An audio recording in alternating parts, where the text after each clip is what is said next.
আসসালামু আলাইকুম বন্ধুরা, কেমন আছেন আপনারা? আশা করি সবাই ভালো আছেন। তো আজকে দেখাবো কিভাবে বিজে 52 সেট আপ করতে হয়।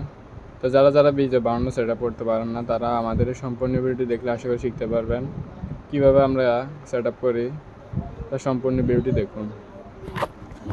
যারা যারা আমাদের চ্যানেল নতুন আছেন তারা অবশ্যই সাবস্ক্রাইব এবং ফলো করে রাখবেন। তো সম্পূর্ণ ভিডিওটি দেখুন।